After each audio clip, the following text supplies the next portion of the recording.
મિત્રો તમે જોઈ શકો છો એક આ દુકાનનું બેનર છે બરાબર, મોબાઈલ શોપનું બેનર છે અને આ બેનર મેં મોબાઈલમાં બનાવ્યું છે. એકદમ એડિટેબલ છે, તમે જોઈ શકો છો. ચેન્જીસ પણ આમાં થઈ શકે છે. જો તમારે પણ આ રીતનું બેનર મોબાઈલ ફોનની અંદર બનાવતો શીખવું હોય બરાબર, તો આજના વિડીયોના અંદર હું તમને આ બેનર બનાવતો શીખવાડવાનો છું બરાબર. તો વિડીયોને લાસ્ટ સુધી જોતા રહેજો. તો સ્વાગત છે મિત્રો આપણી યુટ્યુબ ચેનલ અને આજના નવા બેનર વિડીયોની અંદર. તો મિત્રો આજના વિડીયોની અંદર હું તમને શોપ માટેનું એટલે કે તમારી દુકાન માટેનું બેનર કઈ રીતના બનાવવાનું એ શીખવાડવાનો છું અને તેની પીએલપી ફાઇલ પણ આપવાનો છું બરાબર. આ વિડીયો જોરદાર થશે. તમે કોઈ પણ તમારી દુકાનનું બેનર બનાવી શકો છો, એ પણ તમારા મોબાઈલ ફોનની અંદર. આમાં તમારે કોઈ કોમ્પ્યુટર કે લેપટોપની જરૂર નથી. ફક્ત તમારે સ્ટેપ બાય સ્ટેપ વિડીયો જોવાનો છે બરાબર, એટલે કે વિડીયો પૂરો જોવાનો છે. હું તમને બધું જ ગુજરાતી ભાષામાં શીખવાડીશ એટલે તમને 100% ડિઝાઇન કરતાં આવડી જશે બરાબર. વિડીયો પૂરો જોજો. આની જે પીએલપી ફાઇલ છે એ મારી ટેલિગ્રામ ચેનલ પર મળશે, પરંતુ વિડીયોમાં તમને પાસવર્ડ મળશે. એ પાસવર્ડ 4 અંકનો હશે અને હું ગમે ત્યારે બોલીશ એટલે તમારે વિડીયો ધ્યાનથી જોવો પડશે બરાબર. વોઇસમાં પાસવર્ડ છે એટલે ગમે ત્યારે હું બોલીશ એટલે તમારે ખબર રાખવી પડશે. તો ચેનલ પર નવા હોય તો સબસ્ક્રાઈબ કરજો અને શેર કરજો. બને એટલો તમારા જેટલા મિત્રો છે ડિઝાઇનરો એમને શેર કરી દેજો એટલે એ પણ નવું ડિઝાઇન કરતાં શીખી જાય. તો ચાલો હવે આપણે બેનર બનાવતા તમને શીખવાડું. સૌપ્રથમ પિક્સલ એપ નામનું તમારે એપ્લિકેશન ડાઉનલોડ કરવાનું છે. તમારી જોડે કોઈ પ્રોબ્લેમ આવતો હોય અથવા તમારી જોડે જૂનું પિક્સલ એપ હોય તો ડિલીટ કરી અને મારી ટેલિગ્રામ ચેનલ પર તમે સર્ચ કરશો પિક્સલ એપ એટલે પ્રો વર્ઝન મળી જશે. તેમાં તમારે કોઈ પણ પ્રકારનો પ્રોબ્લેમ નહીં આવે બરાબર. અહીંયા કેન્સલ પર ક્લિક કરવાનું છે, અહીંયા ડિલીટ પર ક્લિક કરી ઓકે પર ક્લિક કરી દેવાનું છે. હવે અહીંયા તમારે અહીંયા 3 ટપકા એટલે કે 3 ડોટનું ઓપ્શન દેખાતું છે, તેના પર એકવાર ક્લિક કરવાનું છે. ત્યાં ક્લિક કરશો એટલે છેલ્લેથી ત્રીજા નંબરનું ઓપ્શન દેખાતું છે ઓપન ડોટ પીએલપી ફાઇલ, તેના પર ક્લિક કરવાનું છે. એટલે તમારી જેટલી પણ પીએલપી ફાઇલો છે એ અહીંયા તમારે શો થશે બરાબર છે. અહીંયા વિઝિટિંગ કાર્ડ 5x3નું છે આપણે બરાબર, એટલે કે બેનર છે પરંતુ નામ મિસ્ટેકથી છે મારે બરાબર. એટલે અહીંયાથી હું તેના પર ક્લિક કર્યું એટલે કન્ફર્મેશનનું ઓપ્શન આવશે, ઓકે પર ક્લિક કરવાનું છે. વિડીયોમાં આગળ વધતા પહેલાં પાસવર્ડના પહેલા અંક છે 43 બરાબર, નોટ કરી લેજો. તો સૌપ્રથમ તમારે આ ટાઈપનો એક ડાર્ક બ્લુ કલર આવશે.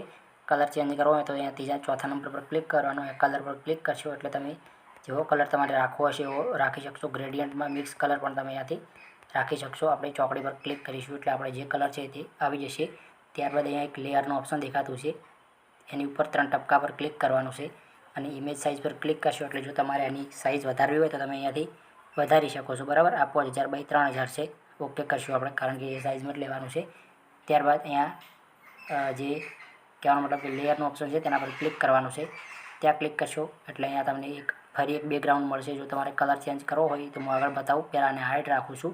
ત્યારબાદ શોપ જે અહીંયા ડિટેલ માહિતી ભરી છે આપણે અહીંયાથી અનહાઇડ કરશું. ત્યારબાદ મોબાઈલના પીએનજી અંદર એડ કર્યા છે એ પણ તમારે નાના મોટી સાઇઝ કરવાની. ટેક્સ તમારે કઈ રીતના કલર ચેન્જ કરવો એ પણ હું બતાવું છું. અને આની અંદર જે ફોન્ટ છે એ કન્વર્ટવાળા ફોન્ટ છે, એટલે કે ગુજરાતી LYS ફોન્ટ છે, જે બેનર માટે મુખ્ય ફોન્ટ આ વપરાય છે. જો તમારે આ ફોન્ટ જોઈતા હોય તો આપણે 2-3 દિવસની અંદર વિડીયો લાવી દઈશું. આ ફોન્ટ અલગ છે બરાબર, કેપના ફોન્ટ નથી, આ ફોન્ટ અલગ છે, આનો કોડ પણ અલગ છે બરાબર.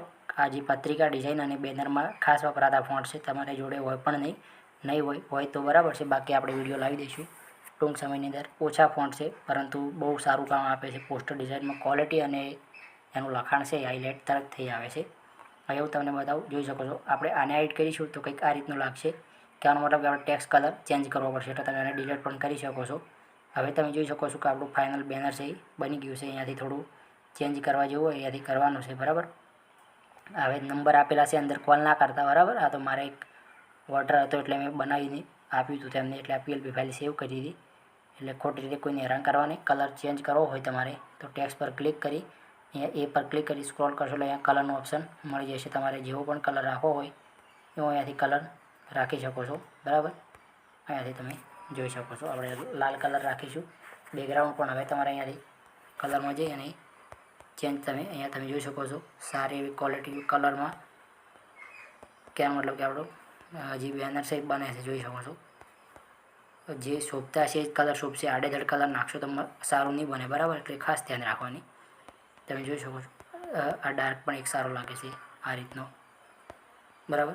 આ રીતના કલર હોય તો વાંધો નહીં આવશે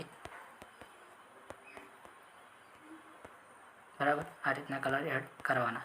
તો આ તો આપણું આજનું બેનર એટલે કે જે શોપ માટે વપરાય છે એ બેનર તમે પ્રિન્ટ કરાવી શકો છો. ક્વોલિટી બહુ મજબૂત છે આની બરાબર. એકવાર અલ્ટ્રામાં અહીંયા સેવ કરી નાખવાનું. તમને બતાવું, અહીંયા મેમરી કાર્ડ સેવનો ઇમેજ છે, સેવ એઝ ઇમેજ પર ક્લિક કરવાનું. અહીંયા સેવ કરવા માટે કસ્ટમ પર ક્લિક કરી અહીંયા અલ્ટ્રાનો ઓપ્શન છે તેના પર ક્લિક કરવાનું અને પછી સેવ કરશો એટલે હાઈ ક્વોલિટીમાં તમારે જેટલી મોબાઈલમાં સપોર્ટ કરતી છે એટલી ક્વોલિટી તમને 100% આપી દેશે. બરાબર, તો આ હતું આજનું વિડીયો. બરાબર, હું તમને સંપૂર્ણ માહિતી આપી દીધી છે. આ બેનરની PLP ફાઇલ મારી ટેલિગ્રામ ચેનલ પર મળશે, એટલે હું લિંક ડિસ્ક્રિપ્શનમાં આપી દઉં છું. બરાબર, જલ્દીથી જોઈન થઈ જજો. અને આપણે જે પાસવર્ડના છેલ્લા અંક છે તે છે 56. બરાબર, એટલે ફટાફટ તમને 4 અંક મળી ગયા છે. તો ફટાફટ ડાઉનલોડ કરી દો અને શેર સબસ્ક્રાઈબ જરૂરથી કરજો. મળીશું એક નવા વિડીયોમાં. જય માતાજી, જય ભારત.